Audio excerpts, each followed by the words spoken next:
No ar, Brasil ODS, um programa que mostra, divulga e debate o terceiro setor, dando voz à solidariedade e construindo a cidadania.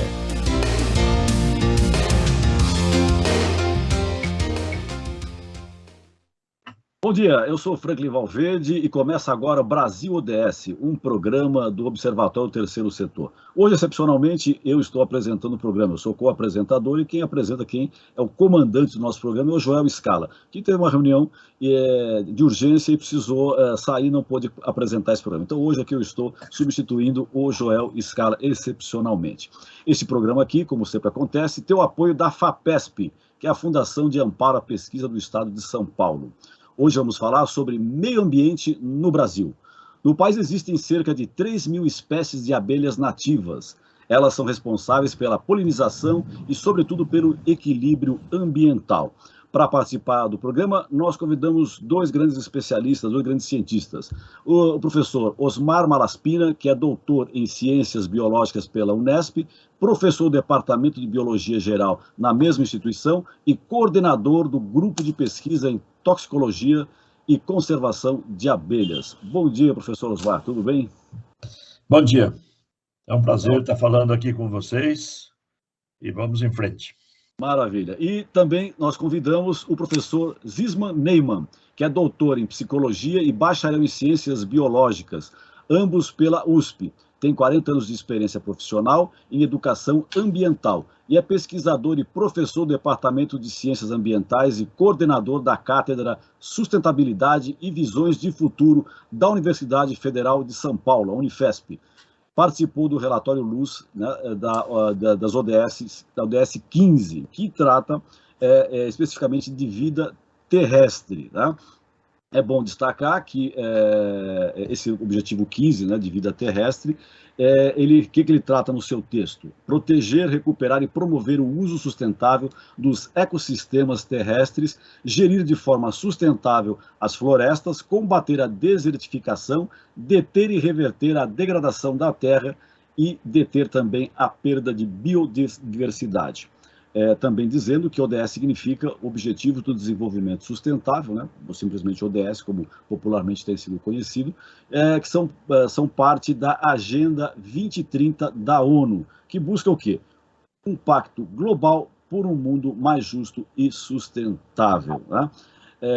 Em geral, quando o Joel apresenta o programa, eu dou o destaque da semana, né? De uma certa forma, esta semana aqui, o nosso destaque não tem outro, né? Só se discute agora a eleição do presidente Lula, né? O presidente Lula que foi eleito vai ter o seu terceiro mandato, né?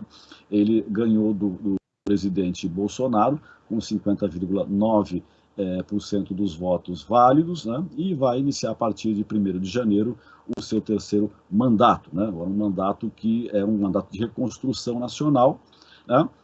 E com certeza nesse mandato do presidente Lula, essa questão da vida terrestre, né, do meio ambiente no Brasil vai estar em pauta. Isso nós vamos desenvolver aqui hoje com os nossos convidados. Nos últimos 3 meses, apicultores brasileiros encontraram 500 mil de abelhas mortas em apenas 4 estados brasileiros. A análise concluiu que 80% dos enxames tinham agrotóxicos. Então, eu começo com vocês essa nossa conversa de hoje aqui. Qual a importância das abelhas para o ecossistema? Muitas pessoas, às vezes, não têm essa consciência, né, da importância das abelhas para tudo funcionar na natureza como se deve, digamos assim. Vamos começar com o professor Osmar Malaspina. Bem, até pouco tempo, cerca de uns 15, 20 anos, aqui no Brasil estou falando isso, a importância das abelhas resumia realmente mais a produção de mel, né? Não é que elas já tinham a importância anterior, nós é que não estávamos trabalhando bem essa questão e a população, de maneira geral, não conhecia muito isso. Por volta de 2000, pouco depois do ano 2000, 2005, por aí, começaram os casos de mortalidade de abelhas, principalmente aqui no estado de São Paulo, que é uma área que eu atuo e que eu acompanho muito de perto todo esse trabalho durante esses, pelo menos, 20 anos. E aí, com essa questão da mortalidade de abelha, a coisa começou a volumar na mídia e as pesquisas. Eu também mudei toda a direção do meu laboratório para esses temas, né? Então, tenho hoje aí mais de 80 artigos publicados sobre esse tema, e vários livros, e várias coisas sobre esse tema.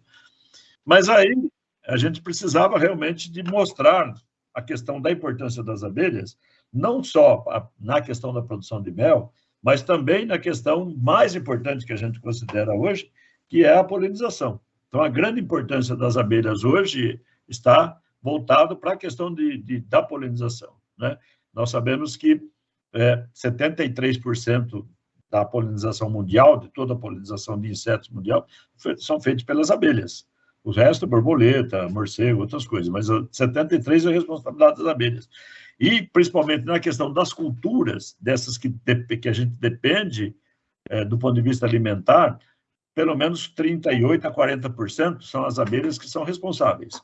E tem algumas dessas culturas, tipo amêndoa, maçã, melão, que se não tiver abelha, não tem produção, é zero, né? E as outras você consegue aumentar. Então, a grande importância hoje das abelhas está relacionado à questão de produção de alimento, a questão de polinização e produção de alimento.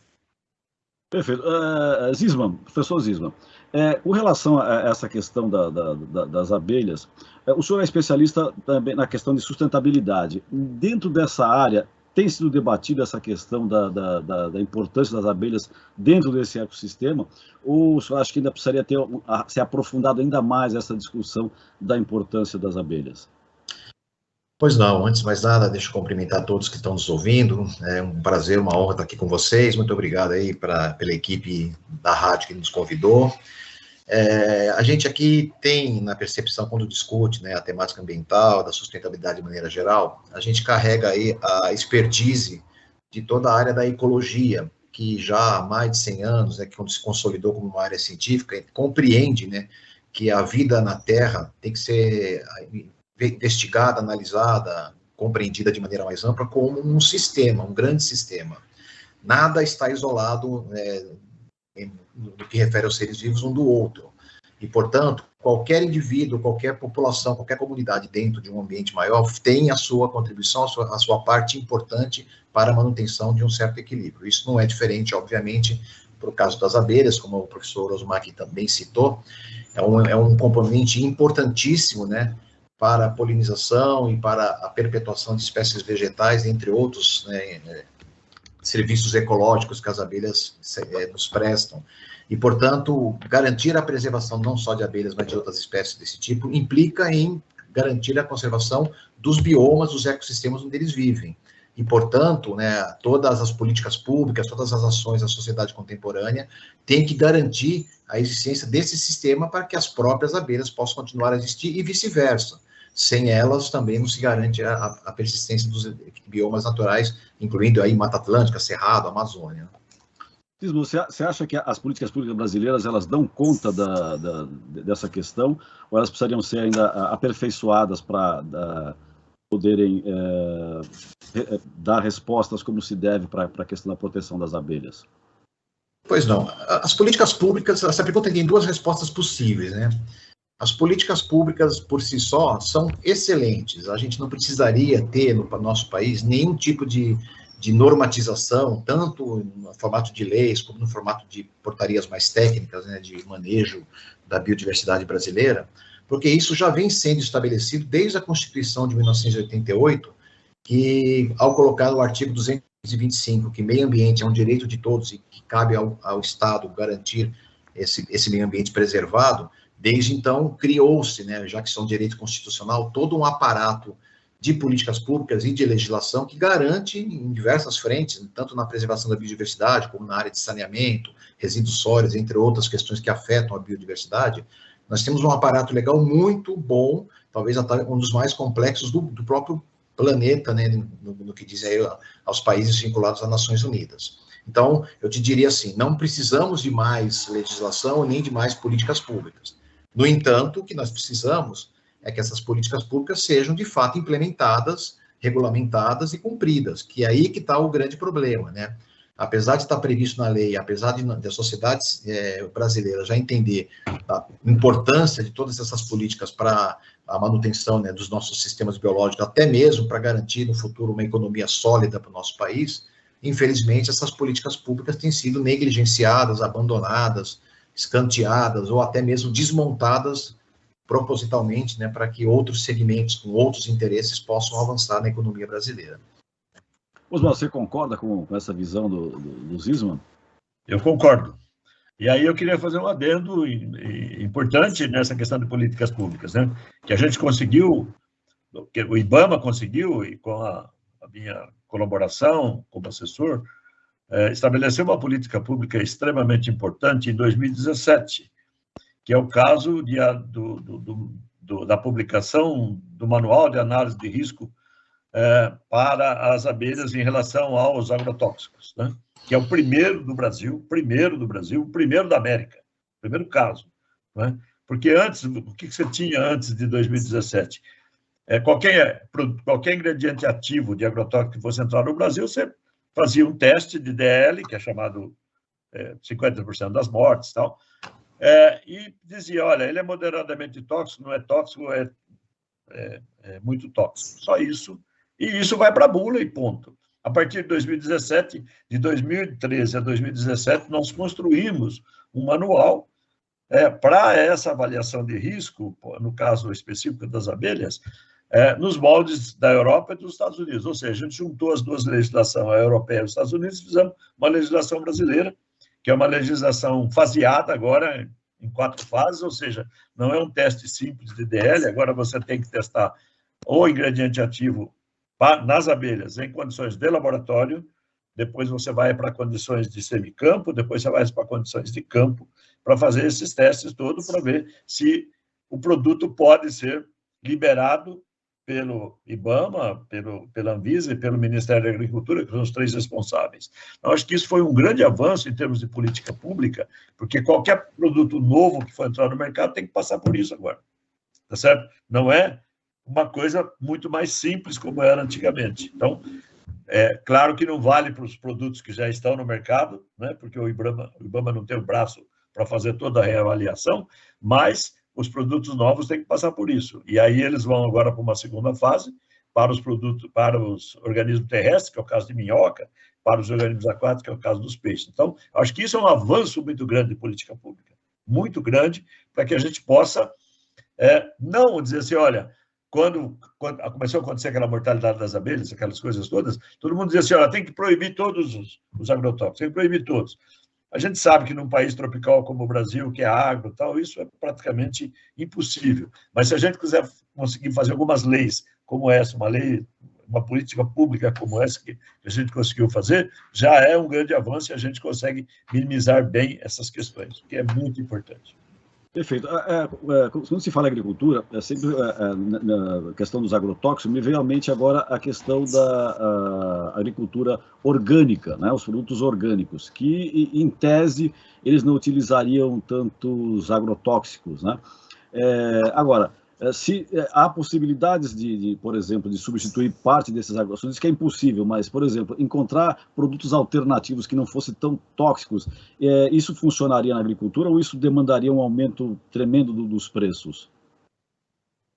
Olha, posso começar respondendo, né? Sim, pode. Existe aí algumas possibilidades, né? Claro que na escala da agricultura internacional, o volume de produtos, de commodities, principalmente, né, de grande produção, no caso do Brasil, soja, né, eu acho que é o carro-chefe no agronegócio, é mais difícil, realmente, porque a lógica desses sistemas agropecuários aí já tem aí há décadas, né, sendo implementados numa lógica de produção de sementes que são resistentes a certos agrotóxicos e com o uso intenso desses defensivos agrícolas aí, se tem uma produção, você começa a ficar dependente desse produto para poder ter a sua produção, então é quase que um ciclo vicioso que vai se agravando cada vez mais.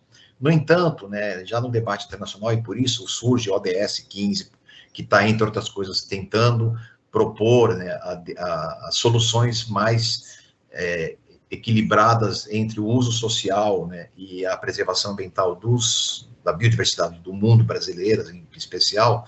Existem alternativas de produção que já são mais interessantes e que, de certa forma, também se inspiram nos sistemas naturais. O próprio sistema de agroflorestas, que não é exatamente a agricultura orgânica, né?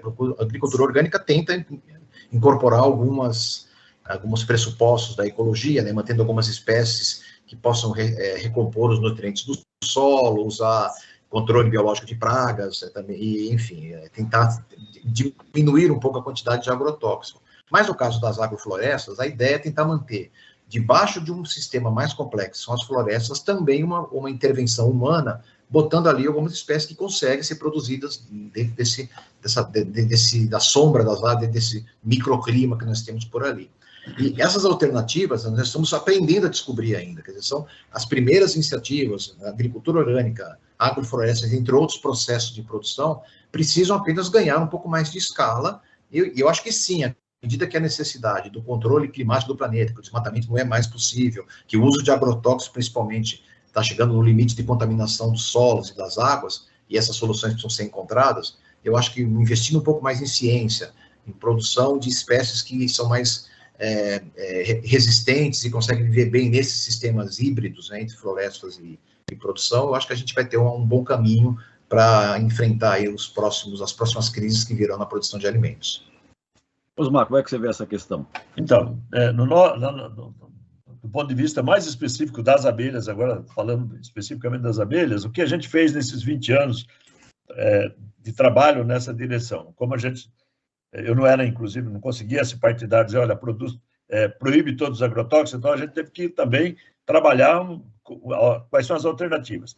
Dentro da questão das abelhas, o que a gente trabalhou muito e que está funcionando muito em algumas culturas, para algumas culturas, a gente começou com cana e citros, porque eram as duas maiores aqui no estado de São Paulo, foi estabelecermos um pacto, que a gente chamou de pacto de coexistência, né? Então, a gente conscientizou muito dos produtores rurais aqui do estado de São Paulo, da importância das abelhas, e conscientizamos os apicultores, os produtores de mel e o pessoal que cria abelha, a fazer uma união entre eles e começarem a estabelecer regras para a aplicação dos agrotóxicos e regra para a colocação das abelhas, onde elas estão, como fazer, e de proteção das áreas de proteção ambiental. Então, a gente fez isso, deu muito certo aqui. Hoje nós temos algumas usinas de cana que têm mortalidade de abelha zero, usando essa coexistência entre os dois grupos. Olha, amanhã eu vou aplicar em tal lugar, se você tem abelha lá perto, como é que a gente vai fazer para resolver? Não é? Como é que a gente vai fazer para proteger aquela mata? E fizemos uma série de regras também para o agricultor, para que ele, por exemplo, não aplicasse mais o seu produto, evitasse pelo menos uma distância de 300 metros da área de proteção, da onde estão as florestas, beirando a cana, beirando a citricultura. 300 metros com aplicações bem assertivas, diminui muito a deriva e diminui muito a questão da mortalidade lá nessas áreas, onde estão as abelhas nas áreas de proteção. Então, a gente conseguiu fazer isso. Muitas empresas de cana e de citros hoje têm praticamente mortalidade zero nessas áreas, o que é extremamente importante. E a outra coisa que a gente tentou trabalhar é dizer, olha, quais são as alternativas do futuro, né, para as empresas que trabalham com agroquímicos ou para outras, né? E o incentivo a tentar trabalhar com produtos biológicos, que era muito incipiente em 2000, 2005 aqui no Brasil. Hoje não, hoje nós temos aqui na região de Piracicaba várias startups dos meninos jovens que estão aparecendo por aí, que estão procurando os produtos biológicos para serem utilizados nessas aplicações. Então, tem muitas startups e mesmo as grandes empresas produtoras de agroquímicos já estão investindo, já tem uma área, já estão colocando uma área alternativa para tentar buscar novos produtos biológicos para serem aplicados. E tem muito desses produtores rurais que hoje já fazem uma aplicação híbrida, né? Já aplica um pouco de agroquímico, mas que é chamado de MIP, em conjunto com produtos biológicos, o que reduziu bastante a mortalidade de abelha. E a gente já começou a expandir isso para outras culturas. Agora tem um grande projeto coordenado por um amigo meu para fazer coisa semelhante na soja, né? Que é a grande, digamos assim, entre aspas, na questão das abelhas, o grande vilão, né?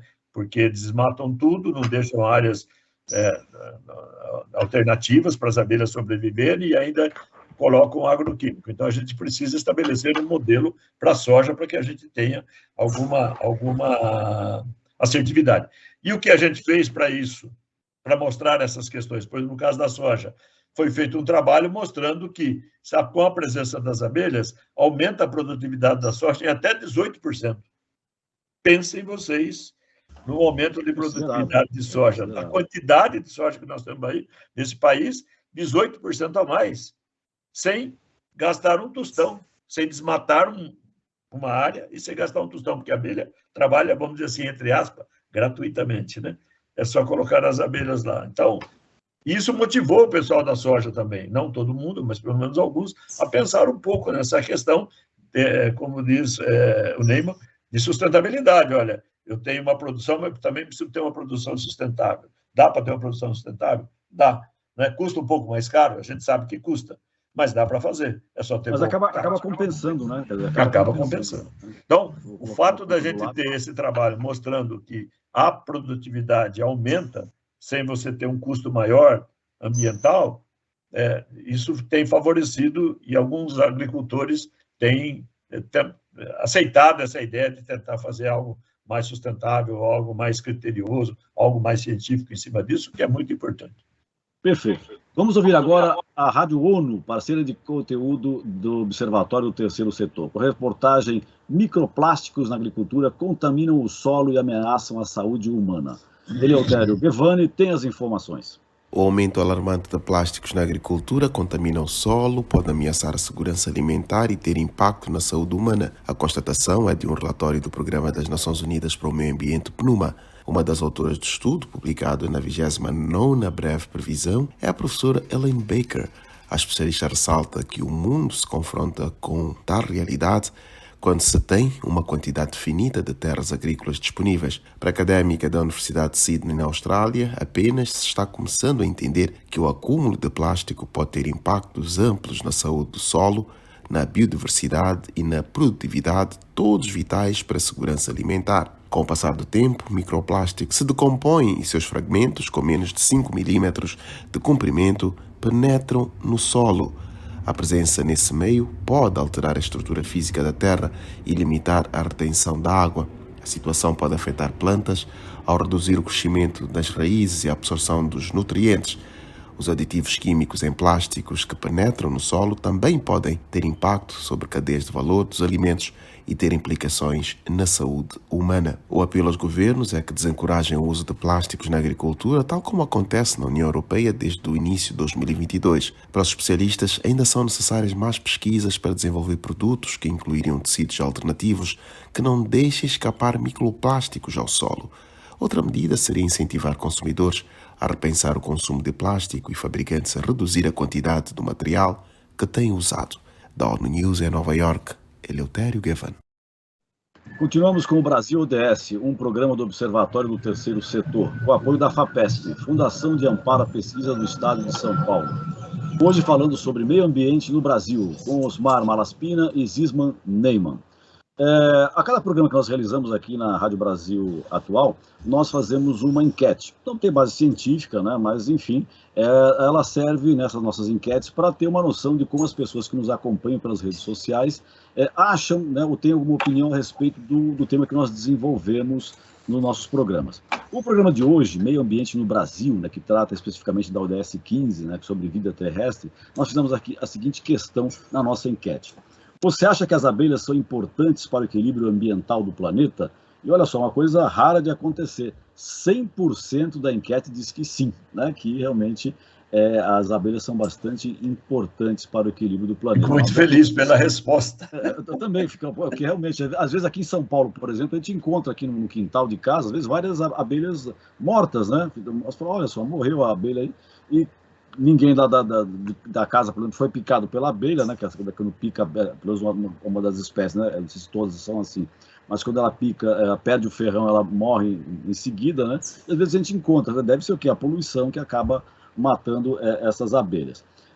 Mas eu queria voltar à matéria que foi apresentada pelo Eleutério Gevani, que eu acho que ela tem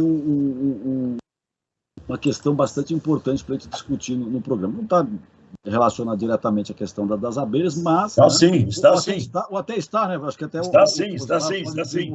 Mas vamos lá, vou começar pelo Zisman e você depois remete, né, Osmar, você acaba arredondando essa questão com as abelhas. Sim. Ele fala dos microplásticos na agricultura, né, que contaminam o solo. Da questão da sustentabilidade, como é que pode ser feito para resolver aí essa questão, Zisman?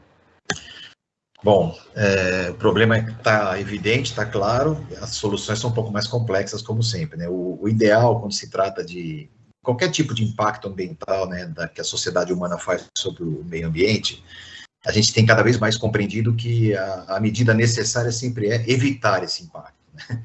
Então, antes de qualquer coisa, nós não teríamos que estar produzindo tanto plástico, né, tantos produtos, principalmente embalagens descartáveis desnecessárias, muitas vezes, que, no fim das contas, acabam sendo atingindo áreas de meio ambiente, onde vão sendo decompostas em partículas menores, até chegar no microplástico, né?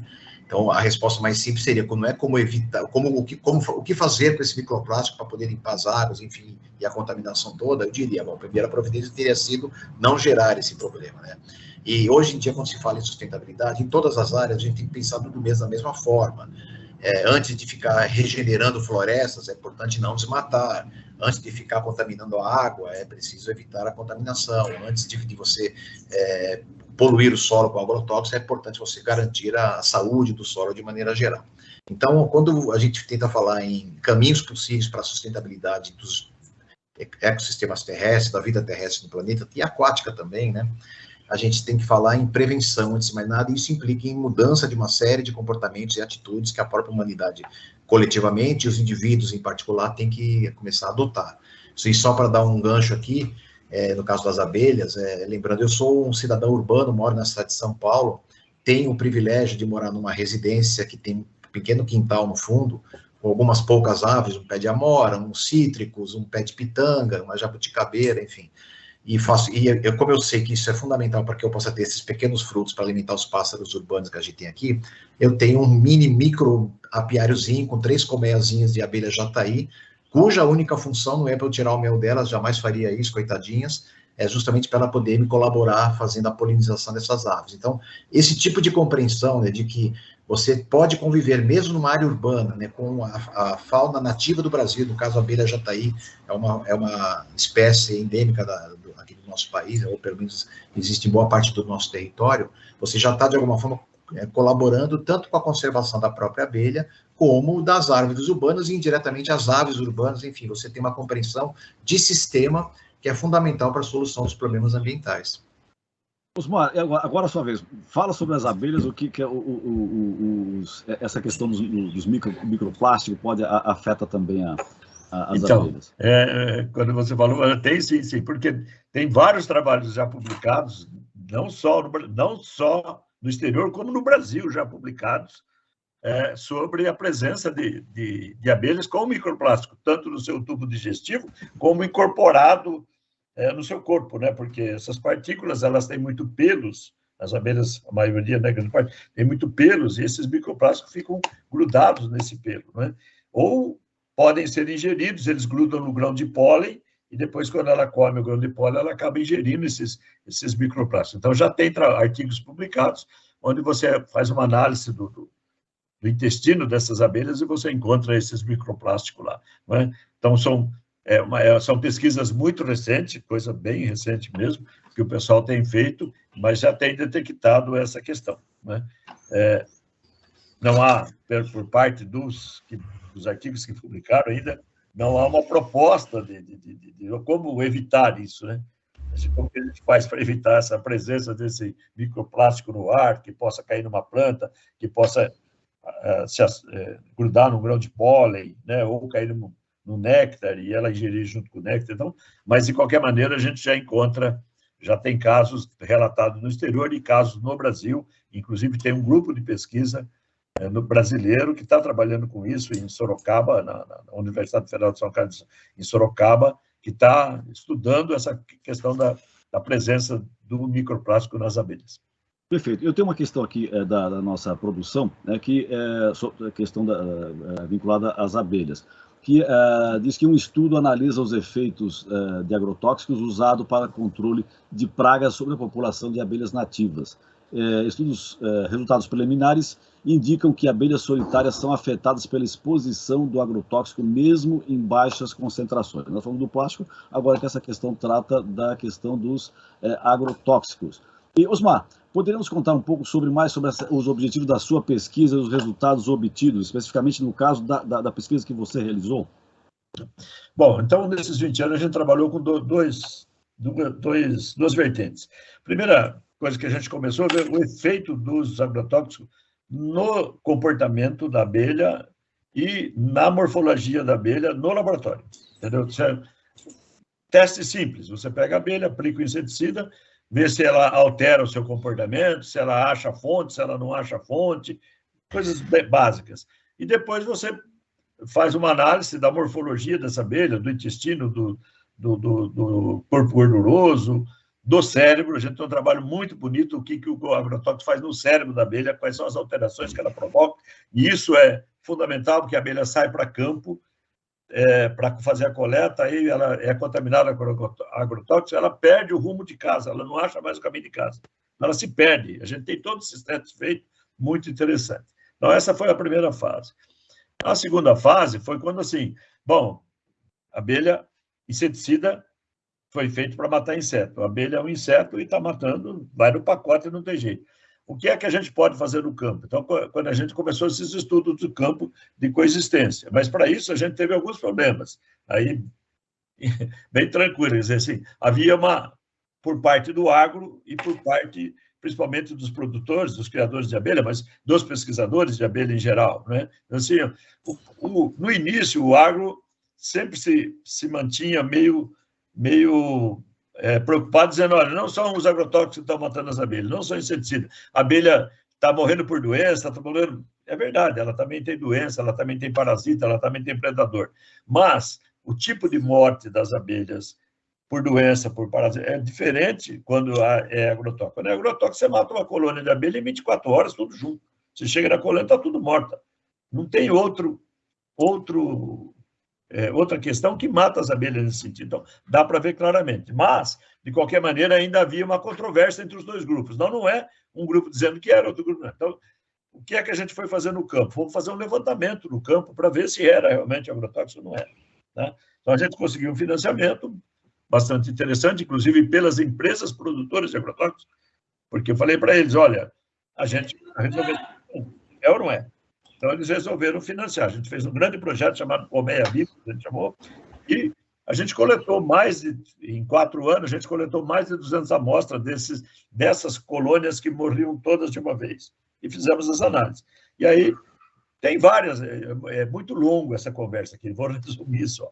Tem várias questões que não deram, e aí você mandava fazer análise da presença do inseticida no corpo da abelha. Perfeito. Várias dessas amostras que a gente não conseguiu detectar, por N razões. Tem várias razões que eu posso explicar. Mas, de qualquer maneira, em 85 das amostras, a gente encontrou a presença de agrotóxico. Certo? Então, mostrando realmente, e de vários tipos de agrotóxico. E ainda a gente fez uma outra correlação. A gente ia para o campo, no local que aquele apiário estava morto, porque matava o apiário praticamente todo. A gente fazia uma análise da paisagem, quer dizer, o que significa, qual era a cultura que tinha ali perto, se tinha ocorrido a aplicação de agrotóxico ou não, e que tipo de agrotóxico tinha aplicado. Então, quando você detectava que naquela aplicação tinha usado o agrotóxico X, e aí você olhava, quando mandava fazer análise da presença do agrotóxico na abelha, você encontrava o agrotóxico X. Então, há uma, digamos assim, uma certificação. Uma ligação direta uma correlação direta disso. Inclusive, identificando qual foi o agrotóxico que mais, não vou citar nome aqui, não é o caso, mas teve um agrotóxico de 75% dessas 85 amostras, 75% delas é um tipo de agrotóxico que é mais usado por aí. E aí tem um trabalho também feito no Rio Grande do Sul, por outro pesquisador, e um no Rio Grande do Norte, por outro pesquisador, que confirma os nossos dados aqui para o estado de São Paulo. O mesmo produto que matou 75 das nossas abelhas aqui, matou no Rio Grande do Norte. Também em outros estados. Então, foi um trabalho muito bem feito e que tem dois outros pesquisadores que chegam à mesma conclusão. E aí a gente mostrou para eles, olha, gente, não tem o que fazer, é isso aqui.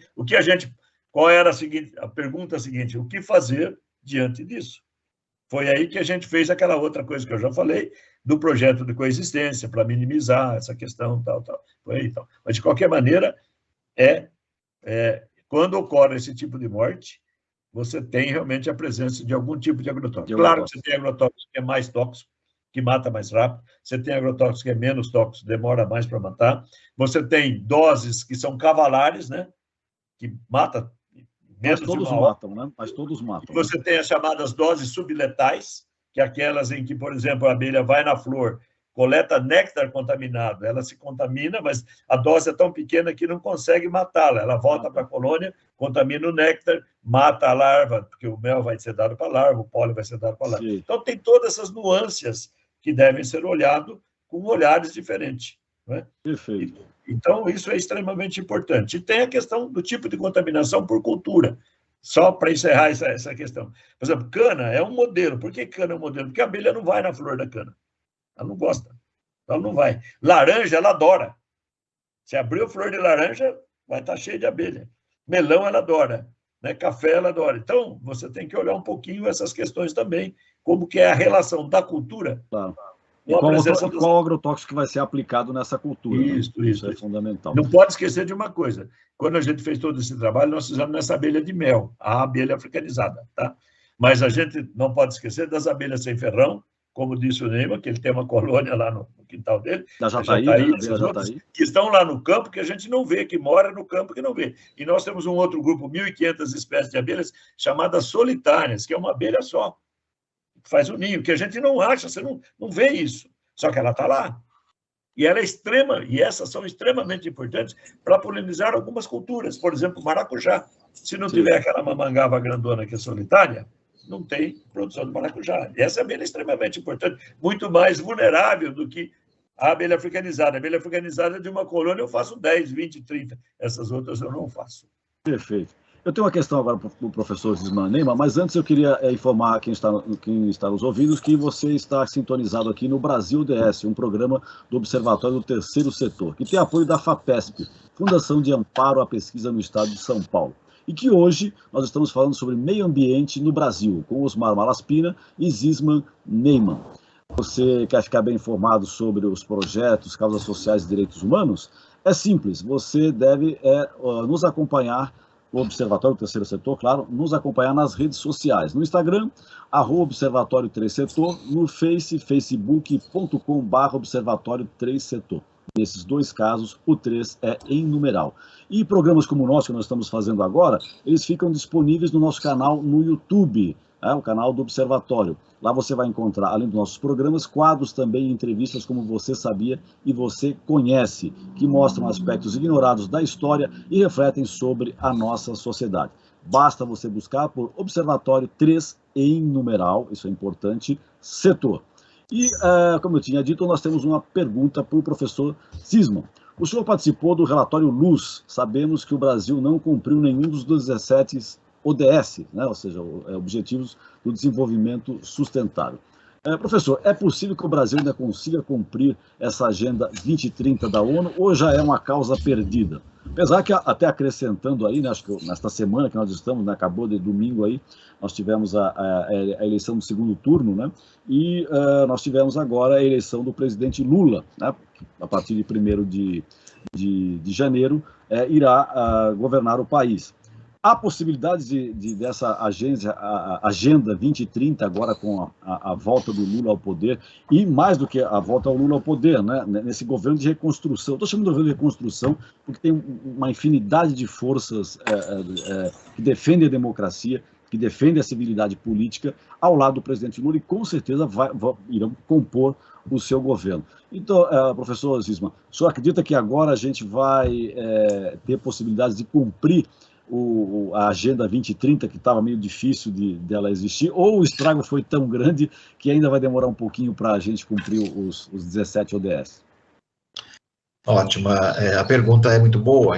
A princípio eu já respondo que eu sou um otimista, a princípio eu respondo que sim, e até vou contar por que que eu acho que tudo ainda é possível de reverter esses retrocessos, essa estagnação, no mínimo, né, que aconteceram em algumas metas que o Brasil se comprometeu a assumir, né, nos diversos ODS.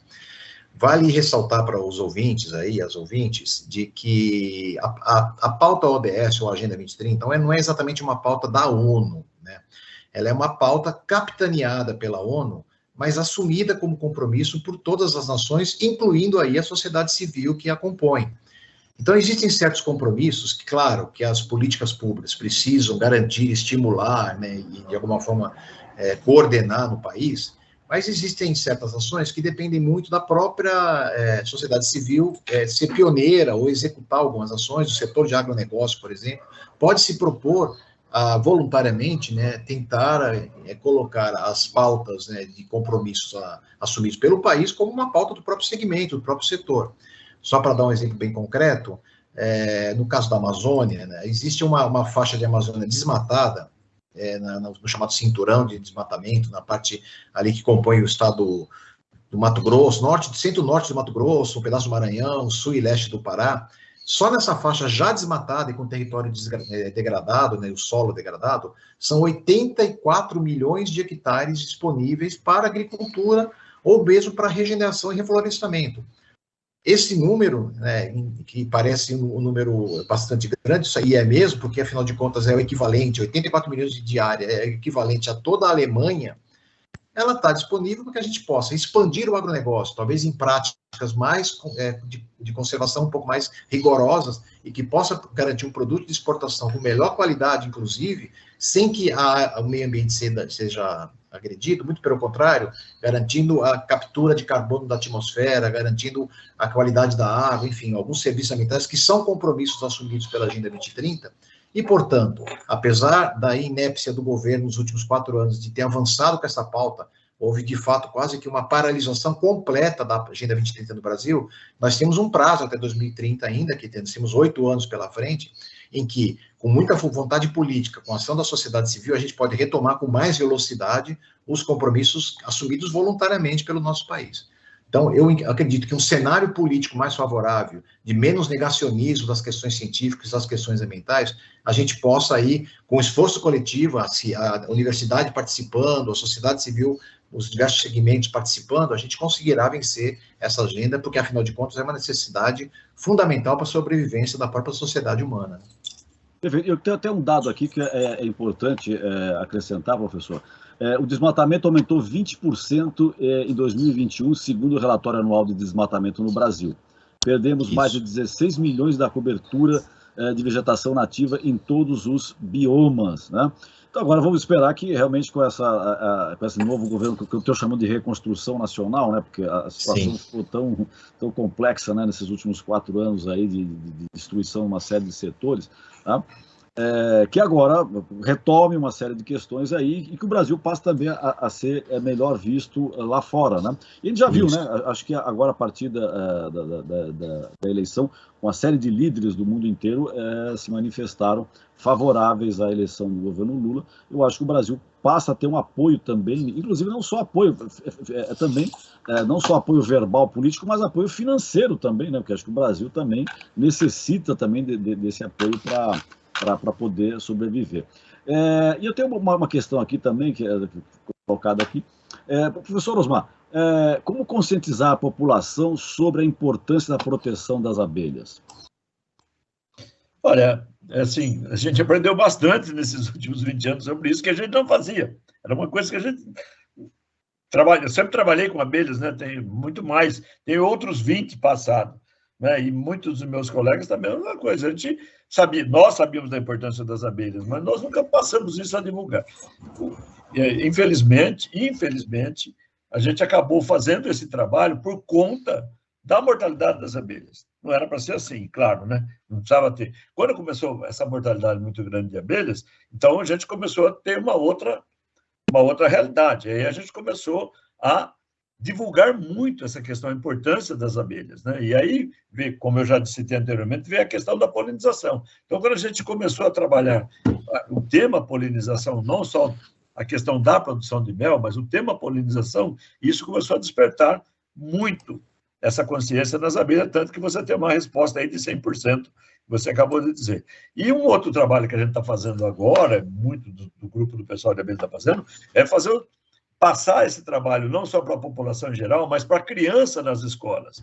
Tanto que agora já é tema nas escolas, eu sou convidado sempre, meus alunos também, para ir nas escolas, para falar sobre polinização para as crianças do ensino básico, para que eles já venham com essa cultura, com algum tipo de trabalho. Então, a gente a maioria dos professores que trabalham com abelha hoje tem desenvolvido ações de extensão nessa direção, né? De você criar, por exemplo, muitas das escolas já têm um meliponário, que é o nome dado para a criação de abelhas sem ferrão na escola, onde você consegue colocar lá no fundo 3 ou 4 caixas de jataí ou de qualquer outra espécie, porque elas não têm ferrão, e mostrar para essa criança a importância que ele tem na natureza, a importância que ele tem na polinização. Nós já está conseguindo fazer isso. Mesmo empresas, agora tem várias empresas que também já têm no seu quintal alguns meliponários para mostrar para o seu funcionário, para mostrar para o dia do funcionário, né? No Instituto Biológico em São Paulo, a gente montou um meliponário aí que tem 30 e poucas colmeias de abelha, né, no Planeta Inseto. Então, você mostra a parte dos insetos, você vai lá, você tem 30 e poucas colmeias de abelha para ver lá. E a população de São Paulo é muito grande, a visita das crianças das escolas aí é muito grande. Então, tem muitos lugares que tem isso agora. Então, esse trabalho de conscientização nas escolas, o que a gente mais tem aqui na universidade é pedido das escolas para visitar o nosso meliponário aqui, que a gente tem. Eu tenho aqui um meliponário para 50 colônias, ou para que um aluno nosso vá até uma escola para fazer a demonstração das abelhas. Então, acho que isso é o caminho mais adequado. Claro que tem aí também as mídias sociais, tem televisão, tem tudo isso que a gente faz, todo esse trabalho, né? Como a gente está fazendo hoje. Mas esse é o caminho, e acho que a gente está conseguindo avançar, e aí eu fiquei feliz com a resposta do 100%. Maravilha. Nós estamos chegando ao final do nosso programa, nós temos um pouco menos de 10 minutos, né? E antes de ir para caminhar para o último bloco do programa e pedir os destaques finais, tanto do Zisman como do Osmar, eu queria falar um pouco também sobre o nosso site, né? O site do Observatório do Terceiro Setor, né? E convidar a todos e a todas a visitarem o nosso site, observatório3setor.org.br, o 3 em numeral, e lá vai encontrar uma série de matérias que tratam fundamentalmente sobre os direitos humanos e também sobre questões ligadas à cidadania. Há algumas matérias entre as mais lidas, por exemplo, pessoas que passam fome no Brasil supera a população inteira da Venezuela. Essas são as matérias mais lidas que nós temos no nosso site.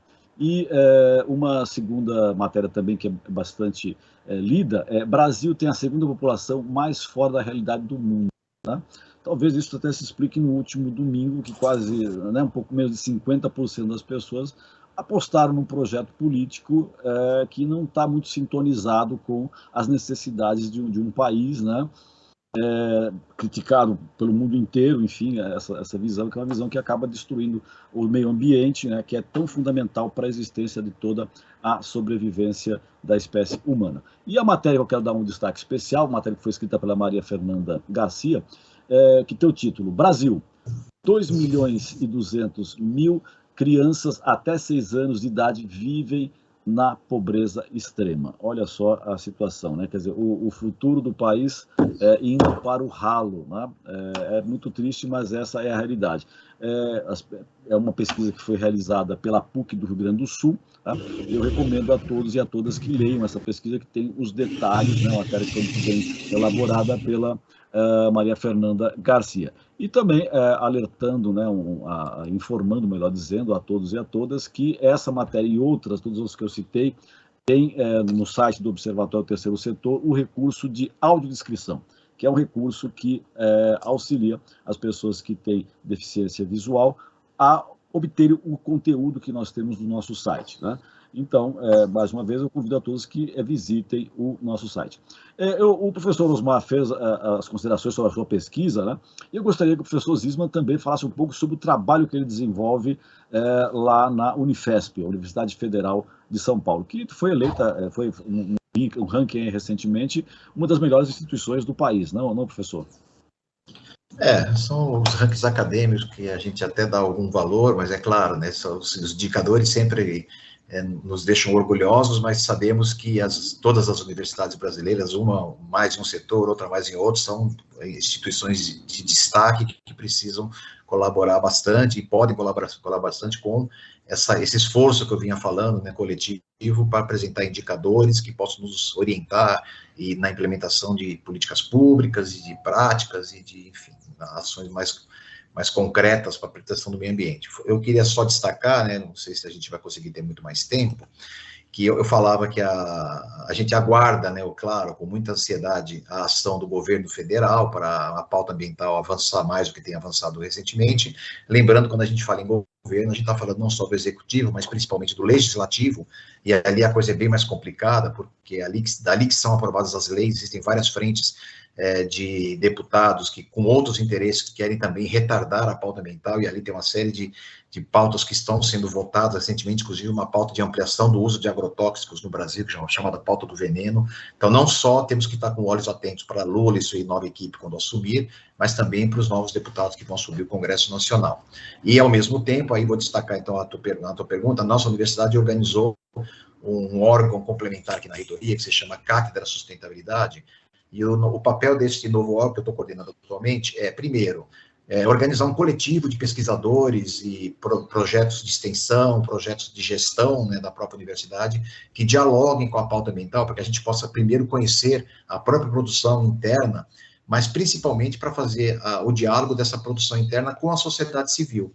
A ideia é tentar transpor o muro da universidade, criando um órgão que dialogue diretamente com as entidades que estão produzindo subsídios, diagnósticos e colaborações diretas na elaboração de soluções e pautas de políticas públicas. Nós colaboramos com vários coletivos, né, de outras organizações, como, por exemplo, o Observatório do Clima, a Coalizão Brasil Clima, Floresta, Agricultura, a Amazônia 2030, que é a Agenda de 2030 da Amazônia, a Concertação pela Amazônia, e o GT, da sociedade civil, que elabora o relatório Luz dos ODS do Brasil. O governo tinha que anualmente produzir um relatório dizendo como está andando o cumprimento das metas. Como há 5 anos já, exatamente, o governo não produz esse relatório, a sociedade civil tomou para si, organizou um coletivo de 50 organizações e tem publicado anualmente um monitoramento, um acompanhamento, um diagnóstico de como é que está a situação. Todos são convidados a entrar e se botar nos sistemas de busca da internet, simplesmente a palavra Relatório Luz, Agenda 2030, vai encontrar os relatórios dos últimos 5 anos com todos os dados, né, do que o Brasil tem feito ou não feito com a pauta do meio ambiente no Brasil. Perfeito, é uma boa informação dada a todos e a todas aqui pelo Zisman Neyman, que é professor da Unifesp. E nós estamos chegando ao final do nosso programa. Eu quero destacar que, para você que está sintonizando aqui agora, esse é um programa Brasil ODS, apresentado pela Rádio Brasil Atual, o programa Observatório do Terceiro Setor, e que tem o apoio da FAPESP, Fundação de Amparo à Pesquisa no Estado de São Paulo. Isso é bastante importante destacar, esse apoio. E como estamos chegando ao final do programa, né, nós temos aqui agora, deixa eu ver para ser mais exato, ver quanto tempo para dividir entre vocês. Na verdade, nós temos 1 minuto para cada um, né?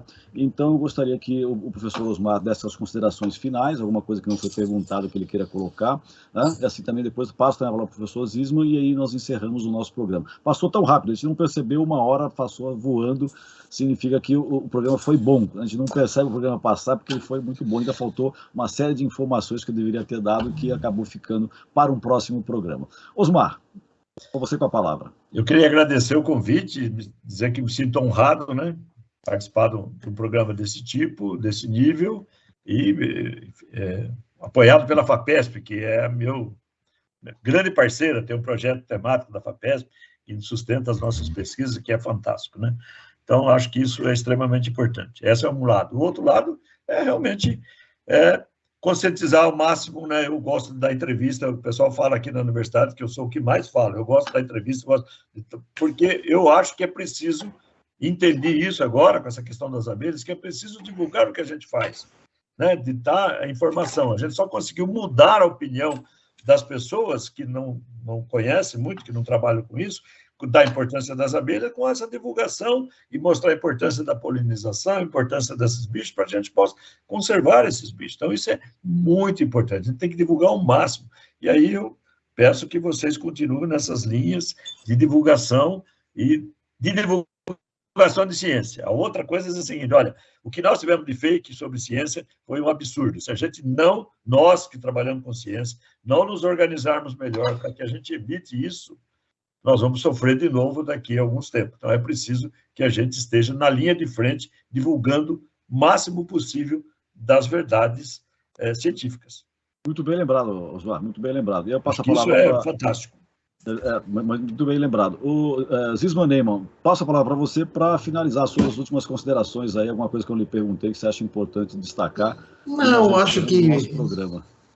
Obrigado, Franklin. Acho que é só agradecer a todos que nos ouviram. A gente se coloca aqui à disposição, agradecer o convite aqui da rádio para poder participar. A divulgação científica é uma das nossas tarefas, como o professor Osmar bem lembrou, e ficamos à disposição.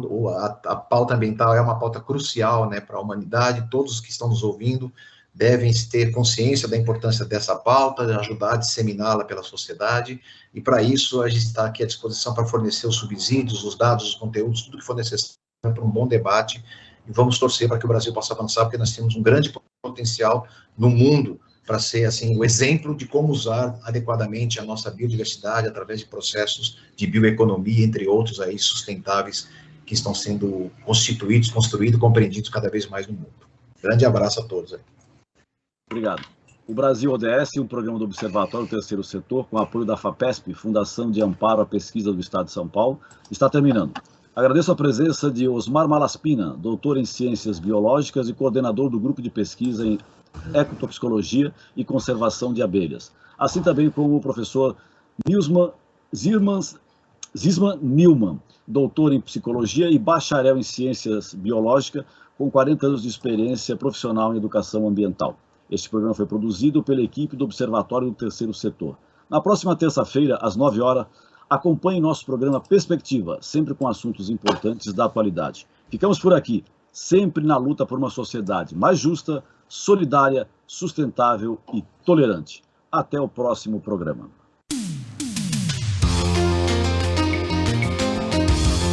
Você acabou de ouvir Brasil ODS, um programa do Observatório do Terceiro Setor.